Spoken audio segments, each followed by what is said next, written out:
Hello everyone, you are watching Chemistry Point of View by Shikha Brul. Welcome back to my YouTube channel. So last के lecture में हम लोगों ने खत्म किया था हमारा टॉपिक विद इंटरनल एनर्जी. हम अब उसी टॉपिक को कंटिन्यू करेंगे. Some important characteristics of internal energy. Write down the first characteristic. The first topic is for today. Important characteristics of internal energy. Write down the first characteristic. It is an extensive property. और extensive property क्या होती है हमने किया था, which depends on the quantity of substance taken in a system. Write down the second characteristic. It is a state function. It is a state function. ये आपको मैंने कल के लेक्चर में बताया था. That is, it depends upon the state of the existence of the system, but is independent of manner how the state is achieved. For example, internal energy of 1 mole of carbon dioxide at STP is same irrespective of the manner how CO2 is produced. आप लोग carbon dioxide की production किसी भी source से कर सकते हैं, but जब कार्बन डाइऑक्साइड STP कंडीशंस पर होगी, स्टैंडर्ड टेम्परेचर एंड प्रेशर की कंडीशंस पर, उस टाइम पे जो इंटरनल एनर्जी होगी वो फिक्स होगी 1 मोल ऑफ कार्बन डाइऑक्साइड की, right. The second characteristic of internal energy is absolute value of internal energy cannot be determined. Absolute value of internal energy cannot be determined because it is not possible to determine the constituent energies like ET जो आपने कल पढ़ा था, translational energy, ER, EV etcetera. हम लोग इन parts of internal energy को calculate नहीं कर सकते, डिफाइन नहीं कर सकते accurately. However internal energy change during the process can be determined accurately. But हम लोग डेल्टा यू फाइंड कर सकते हैं, summation of product internal energy minus reactant के इंटरनल एनर्जी. हम लोग डेल्टा और change of internal energy find कर सकते हैं, बट हम लोग एक प्रोडक्ट की या रिएक्टेंट की एसज अगर एनर्जी फाइंड करने बैठे तो वो हम लोग एब्सोल्युटली फाइंड नहीं कर सकते, right. This delta U can be negative. ये यू नेगेटिव कब होगा? जब हमारे पास रिएक्टेंट की एनर्जी ज्यादा होगी, प्रोडक्ट की इंटरनल एनर्जी कम होगी. This you can be positive. ये पॉजिटिव भी होगा. कब पॉजिटिव होगा? जब ये ग्रेटर होगा इससे, और जब ये ग्रेटर होगा इससे, उस टाइम पे ये होगी नेगेटिव. जब रिएक्टेंट की एनर्जी ज्यादा होगी उस टाइम पे हमारे पास हीट क्या होगी? रिलीज होगी, हीट इवॉल्व. और जब ये पॉजिटिव होगा हीट एब्जॉर्ब होगी, राइट. तो delta U can be positive, it can be negative and it can be zero. Delta U zero भी हो सकता है. और ये कब होगा? जब हमारे पास आइसोथर्मल प्रोसेस होगी. तो चेंज इन एनर्जी क्या रहेगी? जीरो. तो ये था हमारा टॉपिक इंटरनल एनर्जी का. आई होप आपको डेफिनेशन कल पता लग गई थी, आज कैरेक्टरिस्टिक्स समझ में आ गए होंगे. अब मैं नेक्स्ट टॉपिक स्टार्ट करती हूँ, that is first law of thermodynamics.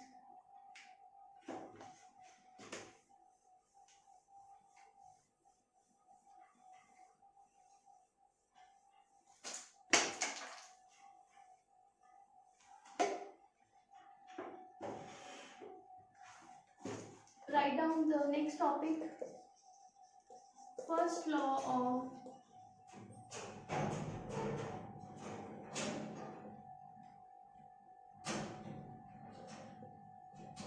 thermodynamics. This law can be stated as energy can neither be created nor be destroyed. Energy can neither be created nor destroyed, but one form of energy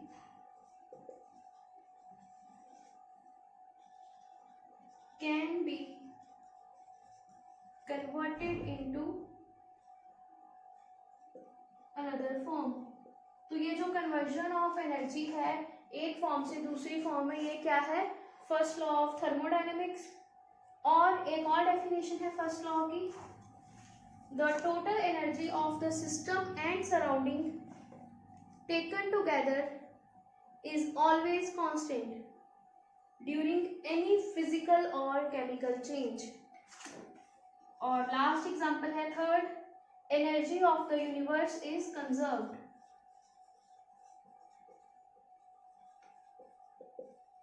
जो universe की energy है वो conserve है, convert हो रही है एक form से दूसरी फॉर्म में, बट एक्चुअल में कंजर्व है. राइट. सो ये था आपका first law of thermodynamics.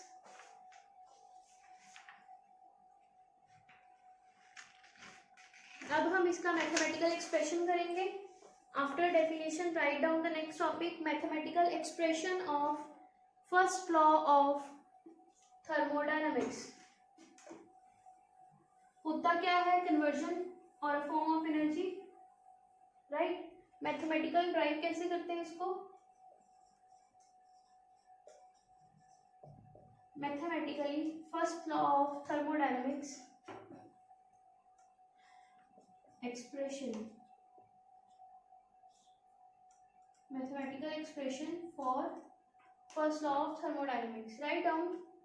Let us consider a system having internal energy U1. हमने एक सिस्टम लिया जिसकी इंटरनल एनर्जी हमने लेट ले ली U1.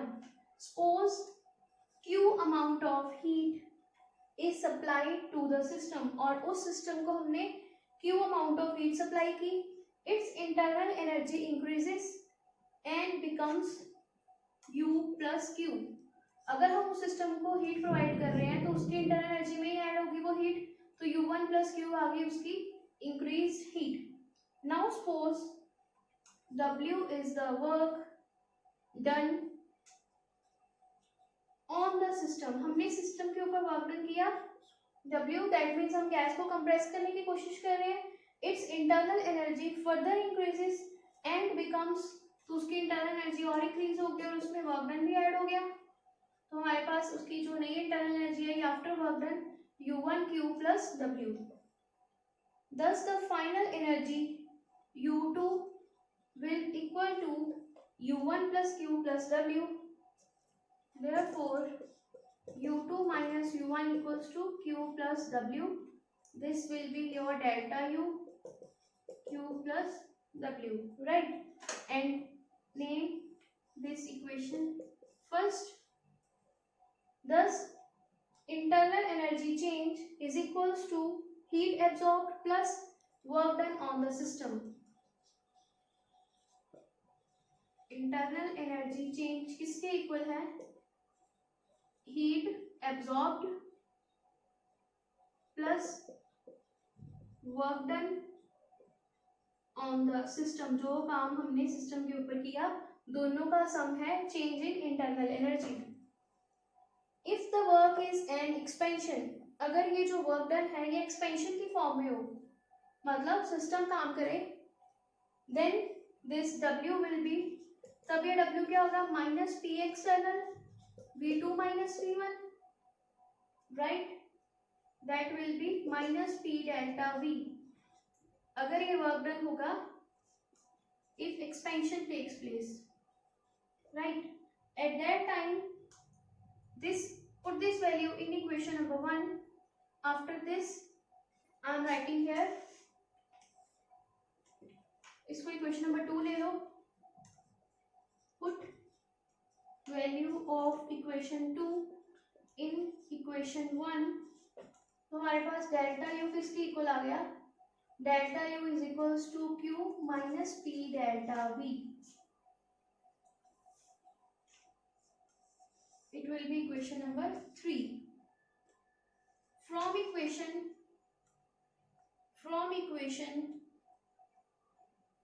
1 and 2, 1 and 3, from equation 1 and 3, we can say that these both are the mathematical expression for internal energy. ये दोनों ही क्या है, मैथमेटिकल एक्सप्रेशन है.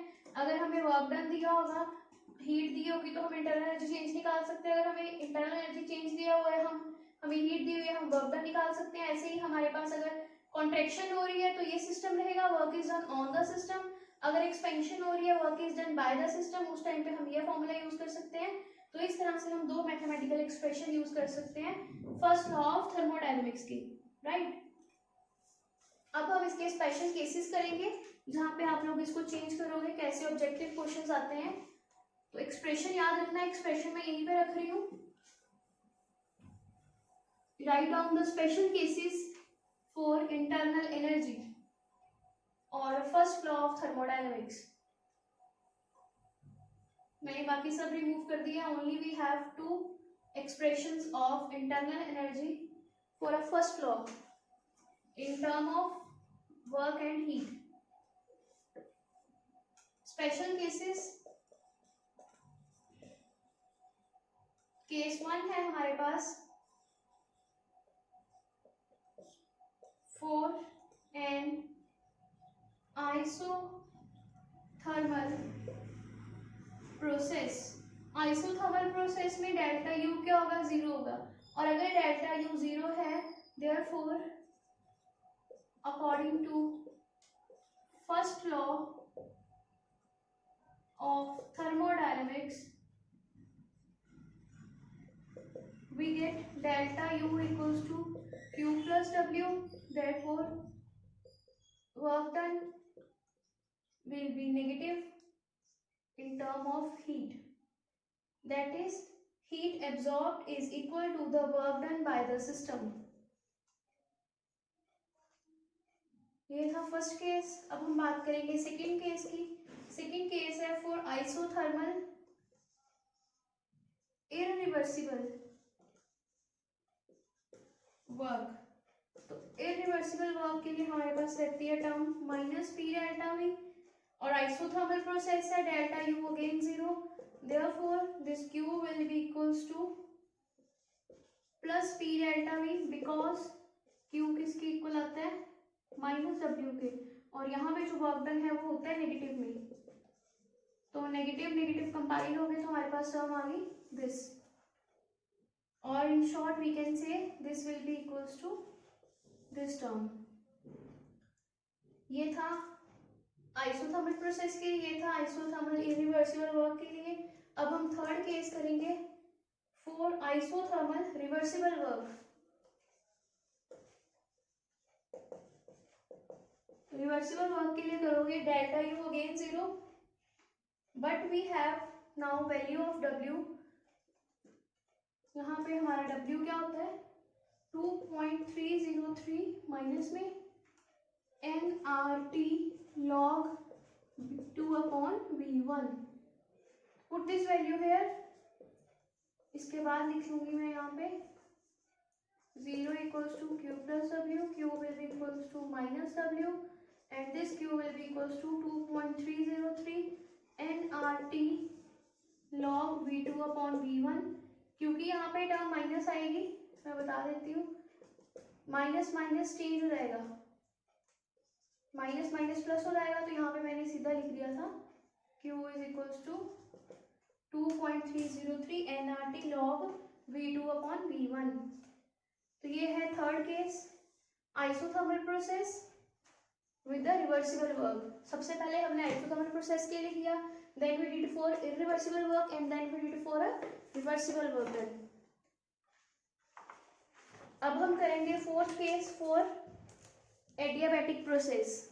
तो आपको याद होगा फोर्थ केस हम एडियाबैटिक कर रहे हैं. एडियाबैटिक प्रोसेस में हमारे पास क्या होता था, heat change 0. Write down case 4 for adiabatic process, that is q will be 0, delta u plus q is w, delta u equals to w, right. हमने q की जगह 0 पुट कर दिया और यहाँ वर्क डन के साथ लिख देंगे एडियाबैटिक। ये था केस 4। अब हम बात करेंगे last case, case 5 for an isothermal expansion of an ideal gas in vacuum। यहाँ पे डेल्टा यू अगेन 0 रहेगा और एक्सपेंशन पे P 0 आ गया, बिकॉज वैक्यूम में एक्सपेंशन हो रही है तो प्रेशर 0 रहेगा, therefore heat will be also equals to 0। So neither Q nor W is a state function, but sum of Q and W is a state function, that is delta U। क्योंकि जो heat है वो state function नहीं है, हमने पढ़ा था last to last lecture में कि वो पाथ फंक्शन है, वैसे ही जो वर्क है वो पाथ फंक्शन है। अगर आपको एक फ्लोर चढ़ने सीढ़ियाँ और एक फ्लोर सीढ़ियाँ उतरनी है तो आप ऐसा नहीं बोलोगे आपने कोई वर्क नहीं किया, आप 1 घंटा पहले भी यहीं थे और 1 घंटा बाद भी यहाँ पे हो, बट क्योंकि आपने पाथ ट्रेवल किया और वापस वहीं आ गए, दैट मीन्स आपने वर्क किया था और वो पाथ पे डिपेंड करता था, स्टेट पे डिपेंड नहीं करता था, इसीलिए वो स्टेट फंक्शन नहीं है, राइट। तो बट दोनों का सम करेंगे, अगर पाथ फंक्शन का सम करेंगे, दो पाथ फंक्शन का सम करेंगे तो it will be a state function delta U. ये चीज एक्स्ट्रा याद रखना। And by this we finish with our first law of thermodynamics, right? Now moving to our next topic, that is some questions which will help you to evaluate the topic deeply।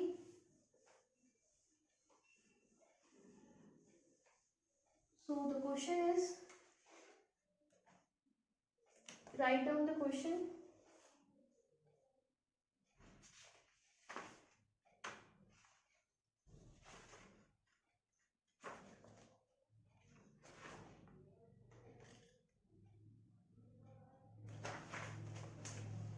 Question लिखो, इन a process 701 joule of heat is absorbed by the system and 394 joule of work is done by the system। What is the change in internal energy of the process? आपको ये find करना है। आपको Q दिया हुआ है 701, आपको work done दिया हुआ है 394।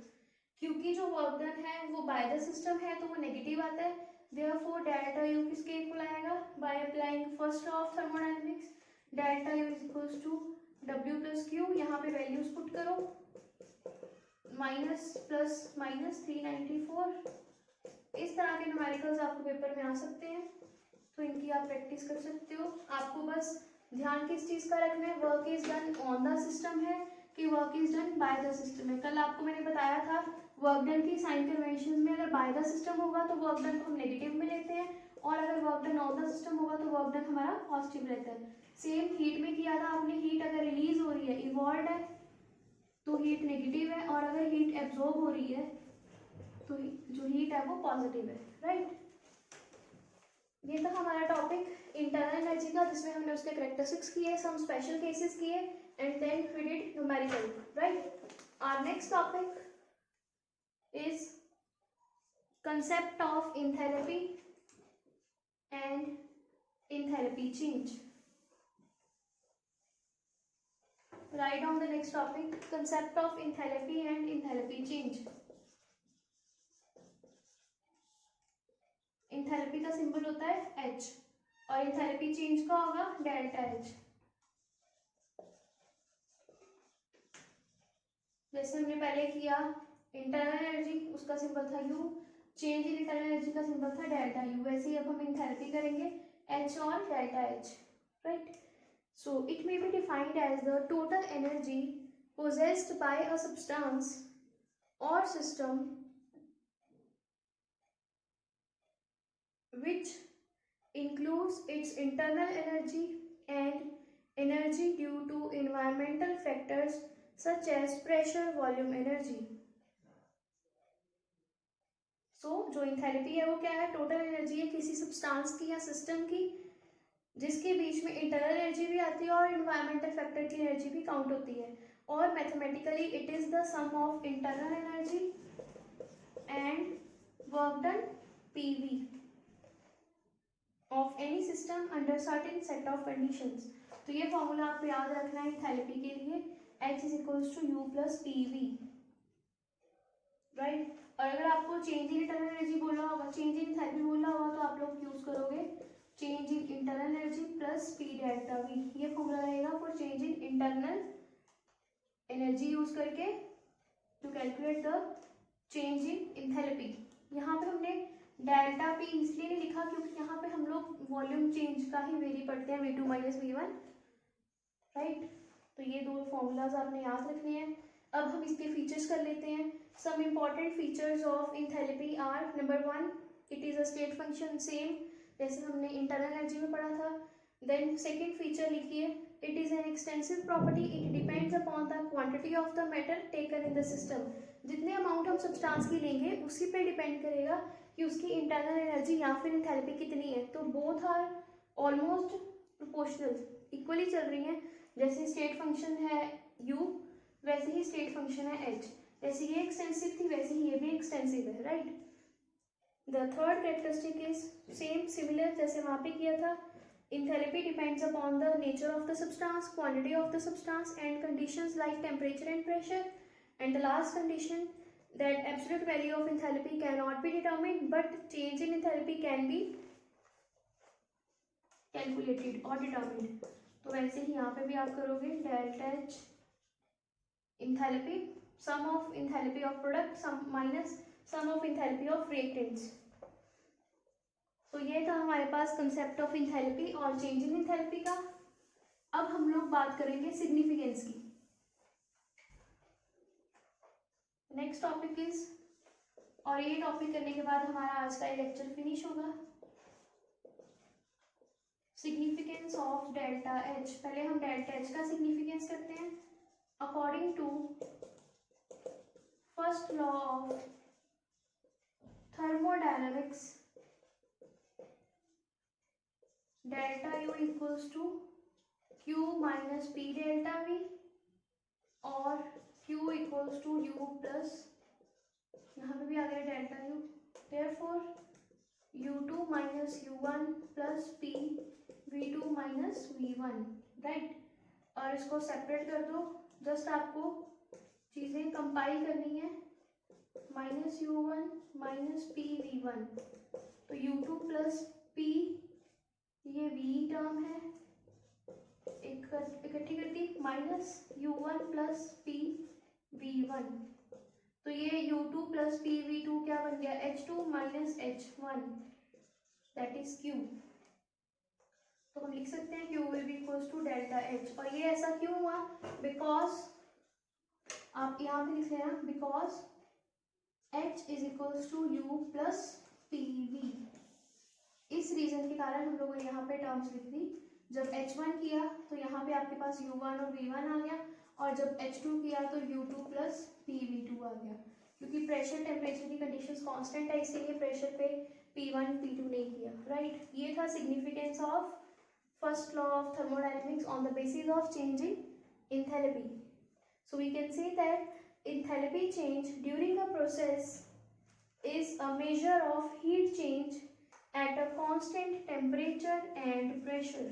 जो चीज़ आपको मैंने यहाँ पे बताई, इसी रीजन के कारण हमने P1 और P2 नहीं लिखा, राइट। तो हम इसको ऐसे भी लिख सकते हैं, that is delta H equals to QP, that is at constant pressure. Last है हमारा topic significance of delta U।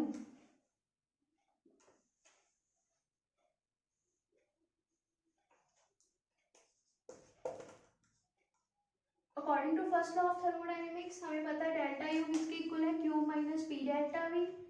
Then we can write at constant volume delta V equals to 0, जब चेंज इन वॉल्यूम नहीं होगा तो delta V 0 आएगा, therefore delta U equals to Q because P delta V is equals to 0। So हम कह सकते हैं delta U is a measure of the heat change at constant temperature and volume. तो इसको हम ऐसे भी लिख सकते हैं, मतलब अगर टेम्परेचर और वॉल्यूम कांस्टेंट है तो हीट किसके इक्वल होगी, चेंज इन इंटरनल एनर्जी के।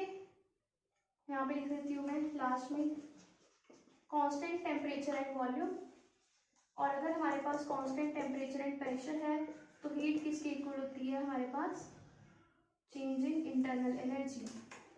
And by this we finished our topic internal energy as well as enthalpy, change in internal energy and change in enthalpy. I hope आपको ये दोनों topics अच्छे से क्लियर हो गए होंगे। In the next lecture we will cover some new topics. Till then keep learning and do subscribe my channel. Don't forget to press the bell icon. Thank you. See you in the next lecture. Till then, bye bye.